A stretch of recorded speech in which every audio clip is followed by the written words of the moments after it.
but we're not going to stream right away. We're going to wait for a couple of seconds. We're going to go now. Welcome to the Ethan and Elvin Show. I'm your host, Ethan Ziltener. I'm here with Elvin Mims. What's going on, Elvin? Nothing much. What's up, man? Yeah, you had to wait there. You weren't sure where I was going with it, were you? All right. Nah. It's episode 54, Elvin. I can't believe it's 54 already. Yeah. But anyways, we're based out of London, Ontario, Elvin. Got a little controversy for you. I follow a fan page called Basketball Forever. Yeah. They love to compare things. Mm-hmm. One of the things they're starting to compare is Steph Curry when he's on the court. Yeah. Steph Curry when he's off the court. Kevin Durant when he's on. Kevin Durant when he's off. So, when Kevin Durant is on, the Warriors have a +5 net rating. Mm-hmm. When Kevin Durant is off and Steph Curry is on, the Warriors have a ± rating of 21. Clearly, that means they must trade Kevin Durant, right, Elvin? No. Absolutely not. I just think that's something to talk about. I guess it is kind of interesting. Yeah, it's a little interesting. But, at the end of the day, before Kevin Durant even signed with them, they were 73-9. So it's not like, you know what I'm saying, that he went to a team and you just got this one player that's just all of a sudden heating up. And they're like, hey, we might be able to do it without Kevin Durant. They was already established with a winning culture there. I just think it's just something for people to, some news or something to try to stir up and just see what kind of feedback they can get from it. But it's always it was going to be one or the other, right? The team is a lot hotter. I think due to the fact that Steph Curry can play, I think he's a little better off the ball than Kevin Durant. Maybe Kevin Durant's the rating's a little bit askew because Kevin Durant has been playing a little bit out of position this year. He's been playing the center position, which is very new for him. Mm-hmm. He's being a more team-orientated guy. So maybe there's shots that he would have shot with the Thunder that he would have not forced up, but he would have put up.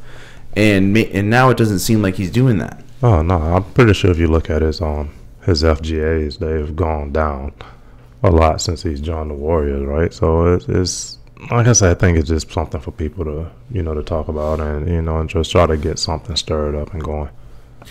Yeah, I don't get it. But anyways, because I was making a joke, I was like, so then you should put Bruno Caboclo. No, they probably could. You can probably get a Warriors antibody and they'll probably still be okay. He is averaging, though, 36 points, 6 rebounds, and 6 assists, shooting 54% from the field and 57% from 3, 90% from the free throw line.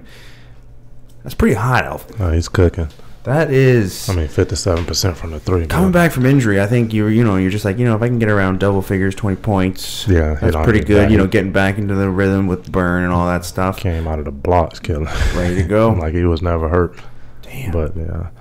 Yeah, because I'm trying to think here. 36, 6 and 6. He had 45 against the Clippers. In 20-something minutes, though. Yeah, and then he had another one where he had like 36 points in 25 minutes. If I remember correctly, I was reading on the score. There was an article involving it. It was pretty good, actually. Yeah, that's putting it up, man. That's hot. But he's got a teammate, Elvin.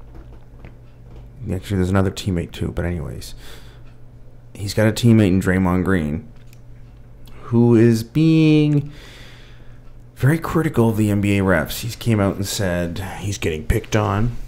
Yeah. He doesn't like the way they're making it personal. They're saying there's personal things involved with it now. He's saying the NBA needs to get a whole new crop of refs because look what that did with the NFL. Remember when they tried replacement referees and it was just brutal. But anyways, he has 11 technical fouls and counting. Like we said on the last podcast, he's 16. And you're getting a suspension, and every 2 after that, it's a suspension. Bottom line from me, I think he needs to just, cool his jets. I think he needs to just relax. There's no need to do this. Him and Kevin Durant lead the NBA in technical fouls. I think they need to just shut up and win. Yeah, just play ball. They're 32-8, sorry. 32-8. They're first in the Western Conference. I don't think you really need... That's something... you shouldn't be leading the league, and it's just stuff like that. I think it's very tacky. I think it's just Draymond being Draymond. He loves attention. Yep. And he's going to go after it in a way possible. I mean, before you say that, just say, you know what, I'm going to come out, I'm going to just keep my mouth shut, and I'm going to play basketball. And then see what the refs do. Instead of, I don't like this call you made, let me say this. I'm going to go on to the media afterwards and criticize for that and this and that. Exactly.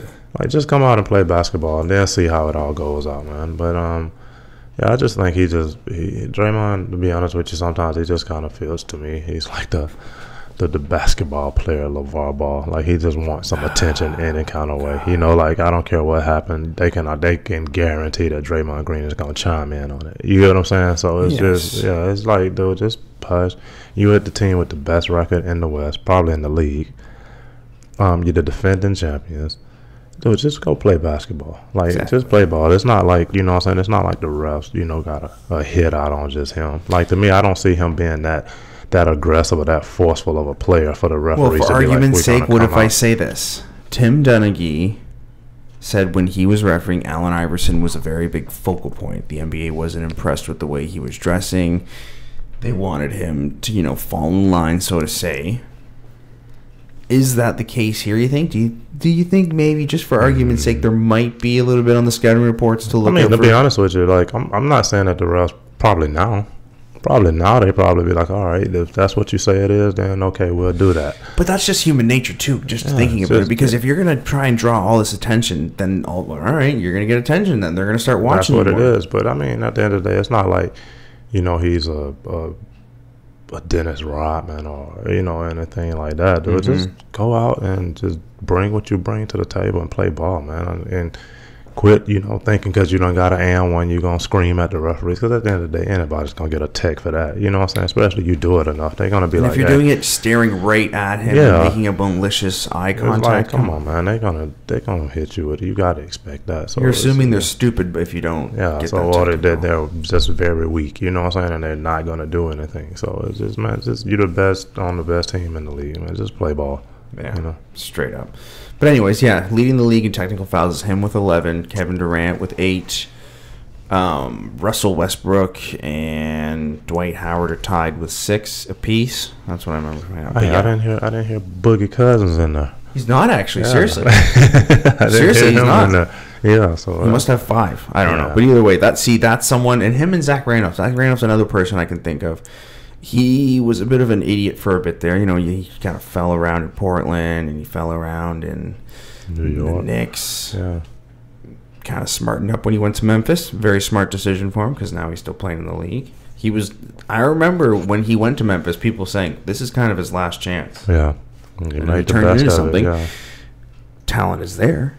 Just like we were saying, go out and play. You're the reigning champions. What are you like? Smile. God damn. Jesus. Hey, Elvin, KCP can now finally travel with the team. Good for him, man. Contavious Caldwell-Pope. Good for him, man. He had a DUI a few years back. It's finally been resolved. He had to do his time. It was like 25 days or whatever. Yeah, they only let him out for practices and games, huh? No, smarten up. Yeah, he did it. So, yeah, good for him, though, man. He can go on the road now. Did he get teased, do you think? How many, I don't know. Do you think people joked around with him? Oh, yeah. You got your people. I mean, what would you have said? Especially now when he go on the road. You're going to have fans heckling him about that. At first he was just in front of the home crowd, right? So not too many people, but yeah, he hit the road now. Golden State, but they're going to try to, they're going to try to, heckle him and anything to kind of get him off his game a little bit. So he can hear it. He's going to hear it. Oh my gosh. Yeah, but anyways. Speaking of idiot fathers, LeVar Ball is talking again. He's just opening his mouth, even though his kids. He's over in Lithuania. He's still got to open his damn mouth. And I'll get to what do you think about his kids' little showing in Lithuania. That was Bush League. But anyways, Lonzo's dad is just being an idiot. LeVar Ball has came out and said Luke Walton's lost the Lakers. No one wants to play for him, apparently.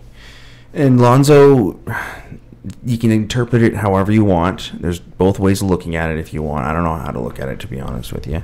He said, Lonzo has come out and said, I'll play for whoever's coaching me. I don't really care. It's not my decision to make the coaching choice, so I'll just play for whoever the coach is. Yeah. And that's honestly, that's a professional answer. That's a smart answer. Like, it's the truth. If he did have a say, that'd be kind of naive of the Lakers to be giving him that much leeway right now in his career. But anyways, that was a smart thing to do. Mm-hmm. What do you think, Elvin, with this whole Luke Walton situation, though? I mean, you got to look at how Luke Walton got when he got that job, right? He pretty much just come off of, running the head coaching stint for a while with Golden State, and they come back and they win with a team like that. I don't think it's fair to Luke Walton for them to give him a young team like that and think that he's supposed to just take him to the promised land. Mm-hmm. I think a good veteran coach will struggle with that team, to get them there, especially in a tough Western Conference, right? Well, they've lost 17 of their last 20. Yeah, and I mean, and you've said losing sucks. Yeah, it sucks, but then, I mean, it's just to me. I think the thing that would get me is the guy that's doing all the chirping is not like his kid is just dominating. You know what I'm saying? Like, it's not. I mean, if anybody, if Kyle Kuzma died or somebody came out and said, like Luke Walton need to do, still not right. Let the man do his job, but you can be like, all right, well, Kyle Kuzma, is easily in the running for Rookie of the Year. Mm-hmm. But when your son is like is not really doing anything, you can't just come out trying to criticize the coach. Because it's a professional league, man. The coach can't pull the rings on Lonzo. He put him out there and he was averaging 30 minutes a night. If he wasn't doing nothing in that 30 minutes, why am I going to play him 40? I might as well go to Clarkson and let that happen. You know what I'm saying? So, speaking of stats, when you're a team that's not winning, you can go on the opposite spectrum of the Golden State Warriors. How the Golden State Warriors, we go, no, don't listen to the stats. How there's a plus 21 rating. When Steph Curry's on, you always want both on. But if they're on, there's a three-headed monster there, yes. Right? Like, you're going to be fine. Yeah. Second off, for the Lakers, though, when you have numbers supporting, I wish I had them. I'll get them for the next one. With the Lakers, with Jordan Clarkson being the point guard when there's last 5 minutes or overtime, and Lonzo's just sitting on the bench for a little bit, that's got to say something, right? Yes. When you're a team that's not winning games, and maybe that's what they got to start doing is going, okay, well, maybe Jordan Clarkson should start because he's the better point guard in my opinion. He, like I said, if I have to eat my words in a few years, that I should, because Lonzo Ball is a second overall pick. He should be a good basketball player. Exactly. But anyways, as of right now, Jordan Clarkson's the better point guard, and if they're losing 17 to 20 games, maybe they do need to sit down and go, okay, Lonzo, you're going to come off the bench. We'll see what our little analytics are behind this. If we lose 7 to 20 games, then clearly maybe it is me then. Yeah, but I mean, and then, kind of on that is maybe that's what they tried at the beginning. We're going to start Lonzo. We know what Jordan Clarkson can do. Let's try to have a little firepower coming off the bench. But then they notice, and hey, we're digging ourselves a hole too deep. We need firepower. We need to come out. Like I say, you got to start a game strong. You got to finish it strong. And just be able to ride them waves in the middle. And they're just like literally drowning from jump ball. They're just drowning, and then they're spending the rest of the time trying to come up for air. You get what I'm saying? So you can't constantly do that, man. Not in a professional league, man. And especially now that we're saying it, 17 to 20 games with Lonzo Ball as the starting point guard. Yeah. And if we're going to start pointing the finger, then that's what can happen too, right? You got to start pointing the finger at everyone. But my other point is this, Elvin. I would be like Tom Thibodeau in that Tom Thibodeau is notorious for making rookies earn time. Look at a guy like Chris Dunn. Yeah, he didn't get burned in Minnesota. Went to the Chicago Bulls. He's flourishing right now as a Chicago Bull and doing an excellent job. Not saying that Lonzo's going to get traded, but there's a reason why they're called rookies and sophomores, and they're not vets until they're 5 years in, right, Elvin? Yeah. Because sometimes you got to learn, you got to grow. He didn't play a lot of games in the NCAA to really have. He only played 45 total games, 40 games, maybe. So. Whereas opposed to when you had guys getting more time at a younger age, like Dwayne Wade, when I remember you saying he got 3 years. My point is this: maybe Lonzo Ball needs 3 years to be ready. I think he should have stayed at least another one. That's if you ask me personally, man. But you've said that a lot with guys over the course that I've known you. You've always been saying you guys should stay for at least 2 years. But you got to think about it, dude. Like you go to the NBA. I mean, granted, I think how many years did Donovan Mitchell go? 3. Was it 3? Because if that's the case, look at a guy like Donovan Mitchell. Look at a guy like Lonzo Ball. You look at a guy like Kyle Kuzma. You look at a guy like at Dame Lillard. Dude, you love Damian Lillard too. Yeah, right? It's just that. But the thing about it though, when you look at Kawhi Leonard, he did 3 years, right? You look at Paul George. You know, you look at guys when they hit the Dwayne league, Wade. they're ready. Like they come in ready because their game has matured, right? Their game has. Kobe Bryant arguably needed time. They've taken the time to be able to transition their game from being a dominant high school player to being a dominant collegiate player. You get what I'm saying? Not ride that high school wave. 40 games. Yeah, not ride that high school wave through college a little bit 1 year and then go to the draft. And then you're on the man's league and you can't. Now you're trying to learn from pretty much dominating a high school league to trying to go dominate an NBA league. Well, I mean, should have just let him come right out of high school, you know, like to be honest with you. But yeah, I think he needed more time. If you ask me, I mean, you got your one and done. You got like your John Walls. You know what I'm saying. You have your players that can, you know, Kevin Durant, DeMarcus. You got people that can go do the one and done, but it's not for everybody. You know, there's numerous players that took a lot of time. Look at Tracy McGrady. Took Tracy McGrady 3 years. Kobe Bryant, I say it took Kobe Bryant about 3 years before he started really figuring it out. And he probably will tell you it might have taken a little bit longer. Yeah, and the thing about it, it wasn't the basketball part of it. It took him a while from the mental aspect of it to get there. And I mean, even coming out like during his workouts, you know, he used to go work out with NBA teams when he was in high school and used to kill those guys. You know what I'm saying? So it wasn't the basketball. It was LeBron James did that too. It's when you're going over into the professional, it's the mental aspect of it. And like right about now, Lonzo, he doesn't have that mental toughness. And even if you don't have that physical toughness, if you're not mentally tough, dude, it's gonna eat you alive, man. And that's what's happening, man. He also, I will admit he's been putting together a stretch of games that's not been bad. His last 5 games, if I remember correctly, he's been averaging around 11 points, 7 boards, and 6 assists. It's not bad. Don't get me wrong. His shooting percentages are going to be good, but it's got to be all the time, and that's where everyone's so impressed with Kyle Kuzma because they go, this guy's a 27th pick, wasn't expected on their radars at all. They're debating whether or not who they should keep, Larry Nance Jr. or Julius Randle. That's how much they're in love with Kyle Kuzma, and I don't disagree with them if they do that, but you're not hearing that with Jordan Clarkson and Lonzo Ball, right? You're not hearing that. You're hearing them go, well, Jordan Clarkson needs to be in the game and needs to be the starter because he's got more experience. Yeah. He's got a better defensive rating if you're going to start looking at analytics, if you like doing that.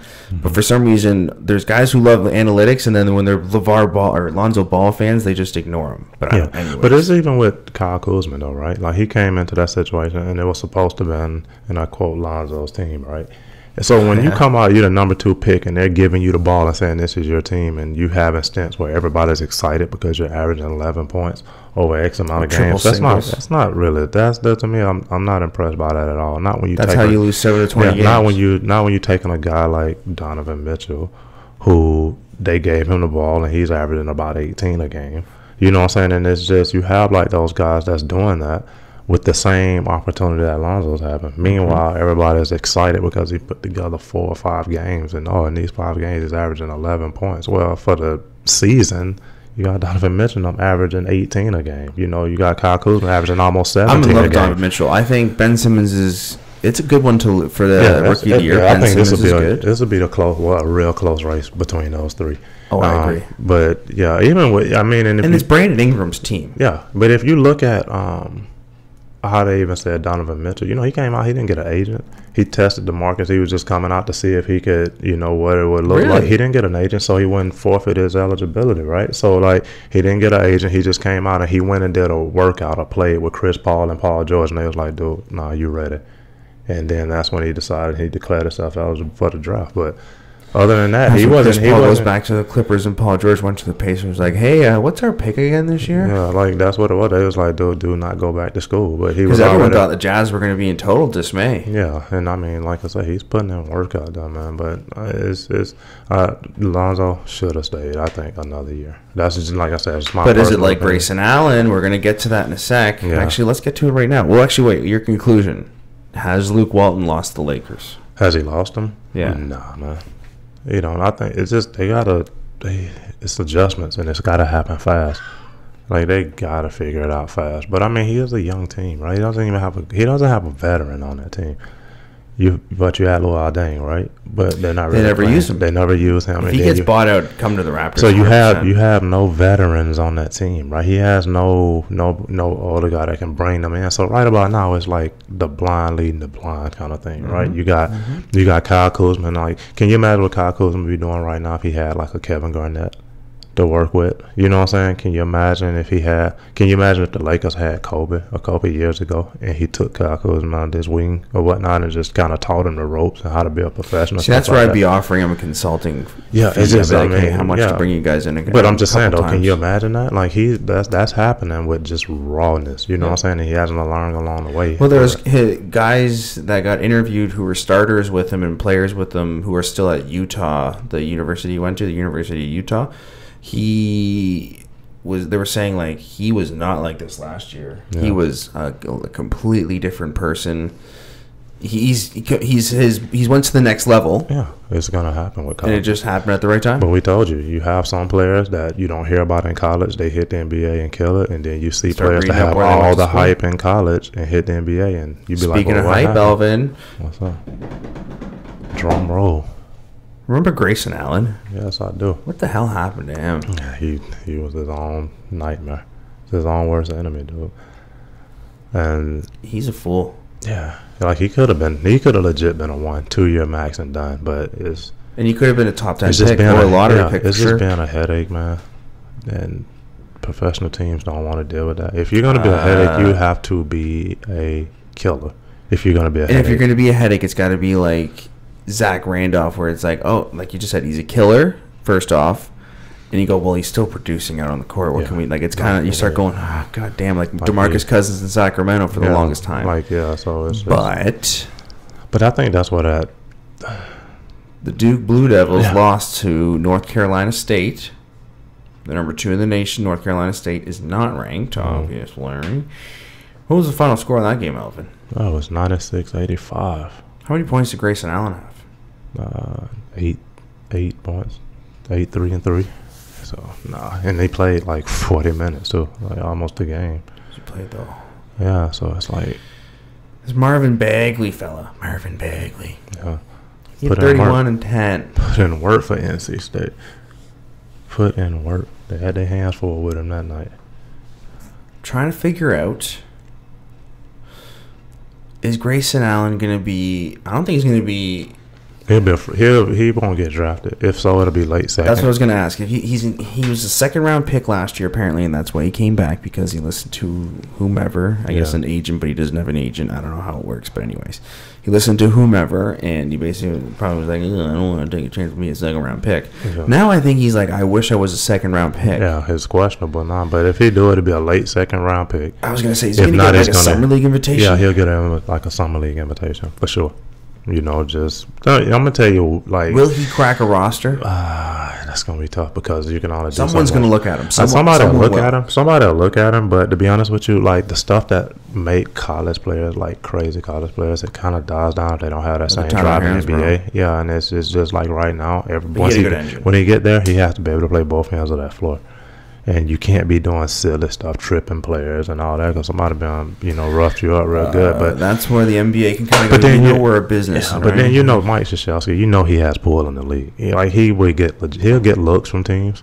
But maybe that's why he stayed for a fifth year, because Mike Krzyzewski's like, this will be better for you. And maybe to be honest with you, you shouldn't know. You know what I'm saying? Like I think when you had guys that was freshmen, like I seen so many freshmen draft day in the backup set because their name wasn't called in that first round, and then you look at their numbers and they're averaging like 8 points and 4 rebounds and shit. I'm like, dude, why would you even declare yourself eligible for the draft if you're not even putting up at least 10 points a game? Like, dude, like, you know what I'm saying? The only time you ever see that is international, when they done fell in love with somebody overseas or something like that. Playing since 16, now he's 20, and he's been playing with grown men that long, and he knows the game. But it's just like, look at Terrence Ferguson for the Oklahoma City Thunder. Yeah, that was a gentleman who was playing overseas. He went to Australia. He played for the Adelaide 36ers. Yeah, cool cat. I like the idea of that, though. I think the whole thing with LeVar Ball, like we've said before, I will admit, There should be a league like they do it in the professional leagues over in Europe. You should be, if you're good enough, you should be 16 years old, 17 years old. If you're that good and that young, let them play professionally. No, but the catch about it, though, Ethan, is once you get overseas, they don't have college sports. They don't have university sports at all. Secondary, like once you get there, it's only for studies. And over, like, to be honest with you, only on this side of the world, dude, are people graduating at 18 and 19 years old. Them kids are like 15, 16 when they graduate high school over there. They just do their studies, they get through school, and then they either start playing for like minor leagues, you know what I'm saying, stuff like that. That's what you noticed, eh? They start doing that, yeah, but that's why you see them at 17. You know what I'm saying? They good at 17. How come they're not better than the United States, though? Why? I just think it's just due to picking, right? Like, I think it's just, you got to understand, like, if you got, a million people to pick from at one spot versus a place that got, 350. You got 350 people, then you're pretty sure you're going to find several. Or you have major metropolises with pockets of a million people. Yeah, so that's just what it is, man. But, yeah, like you just have it. And I was looking at the Ferguson kid, man, and they actually putting it up for debate. Should they actually start him over Roberson and bring Roberson off the bench? Like statistically, man. That's an easy yes. Yeah, like statistically, because he spreads the floor. That's just the reason why. And it's not like he's a liability defensively. You put him out there with guys. Roberson's good defensively. Yeah, you can put him out there with guys with Paul George, Westbrook, Melo, who can kind of teach him the ropes on defense. But then on the flip side, if you pass him the ball wide open, he can actually shoot. He can actually shoot the ball. He can slash. Does that help from playing against grown men over in Australia? No, it's that. Plus, you just, like, that's the thing about it, dude. Like, yeah, that plus working with these guys, but that dude probably got in the gym and put in work. Roberson is so head scratching because how many years has he been in the league now? 4 years now? He just finished his rookie contract, and then he got the 4-year extension. Yeah, but dude, that's just so 4 years. Yes. I put it like that. And he hasn't improved at all. And you got a guy like Terrence Ferguson. Meaning what I'm getting at here is this.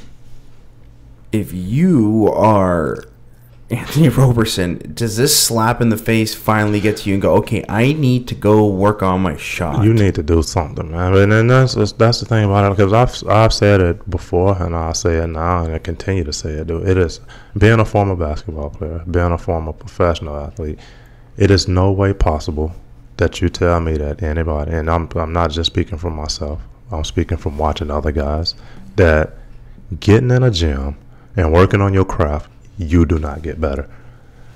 Period, point blank. You look at Kobe when he first got in the league to when he got mid his career, and then when he finished, right? He got better.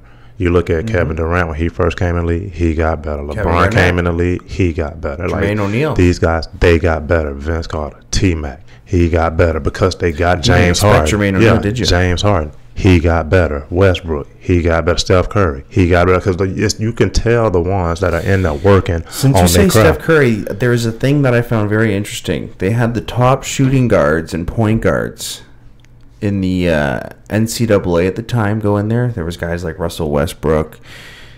It was like some little mini camp they did. There was NBA players and NCAA players. And they're like, Steph Curry was there half an hour before, and he was sweating buckets. Yeah, like that's what you're doing. And then he was there a half an hour later, and he also was the hardest working guy in the gym. Yeah, it's just like, and that's not by accident. And shooting is a lot. It's form. It's a talent, it's skill, but it's also confidence. The more you see that ball go through the more you see that ball go through the rim, them nets or whatnot, the better you feel about your shot. That's just very point blank. And there's no way that anybody's telling me that, hey, during the off season, like Roberson is like in the gym killing it every day. I'll be like, dude, stop lying. You know what I'm saying? Like, that dude is not. Where's he shooting from? Yeah, the free throw line. Like, you don't even say the free throw line. Where but doing layups. He's shooting. He on 2K playing, man. That's about it. Like, he don't want to pick himself on 2K and working on his game there. But like, on a serious note, man, it's just, dude, when you have that and you're like, you just signed a contract the way you did, and then all of a sudden, like, they have this rookie and they bring him in a game and he instantly just like boom goes in and start making an impact, and after a couple games they're like, I don't know, maybe we can do it like that. If that's not something to wake you up, because all it takes for him to string together a good second half of the season, you could potentially be on a trading block. You know what I'm saying? With them seeing what they can get, they can say, you know what, I think we got a future with this kid. You know what I'm saying? Or coming off the bench. Who's taking a chance? The Raptors will take him. Oh my God. The Raptors will take him for sure. Yeah. No, we wouldn't. Oh, okay.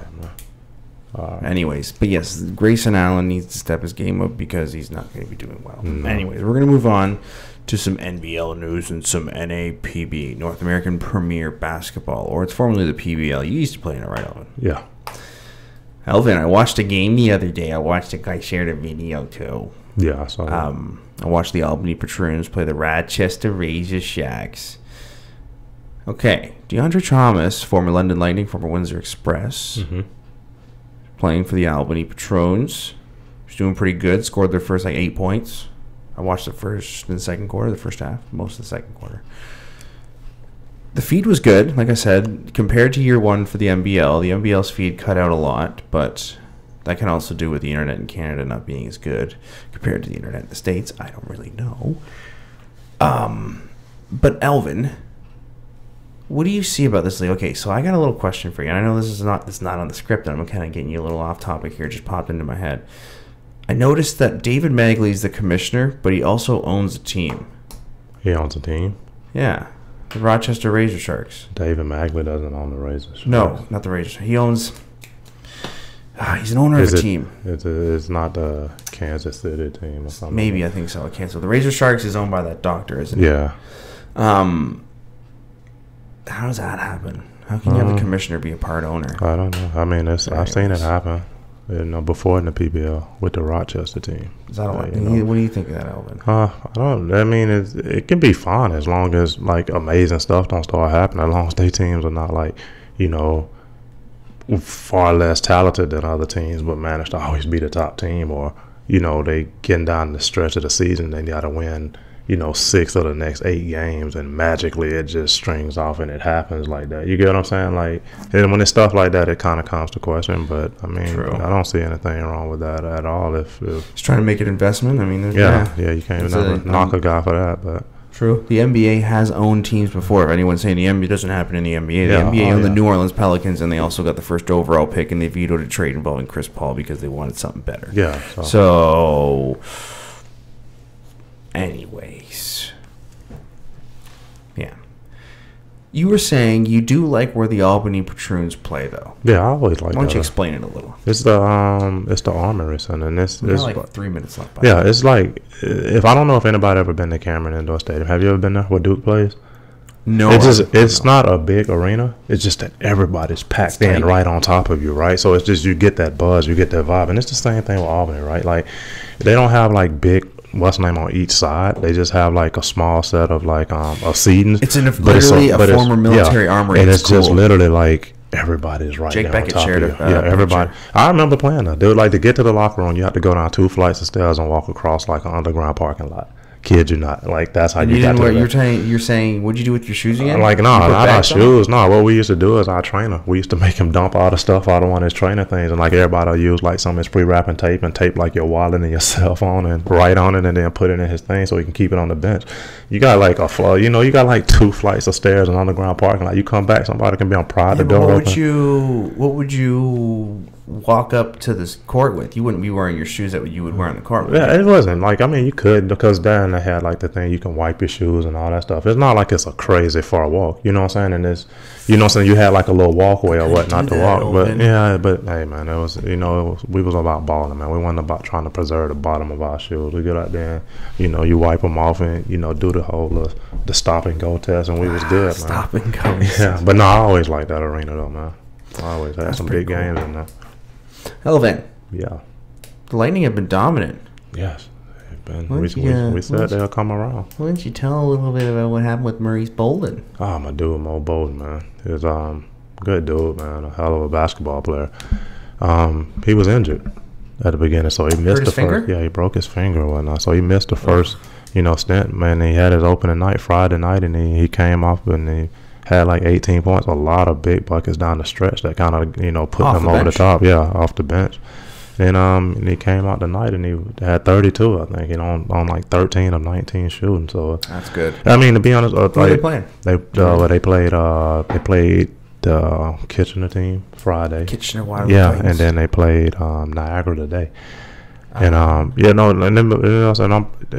for him, man. Probably dude's been his work ethic, man. It's crazy. He dedicates himself to his craft, man. So it's good to see him, get out and and get that those games that he deserved. Because I mean, if people know beforehand, he's been on teams and people didn't really. I felt like people didn't really use him correctly, right? Because you see him and he's 6'10", and he's like, and they just kind of figure, oh, we want to just like make you a back to the basket, or they just be like, shot. Yeah, but I mean, they just like, he's one of those guys, like, you can assign him a position, but in theory, I would put him on the floor and be like, look, just go play.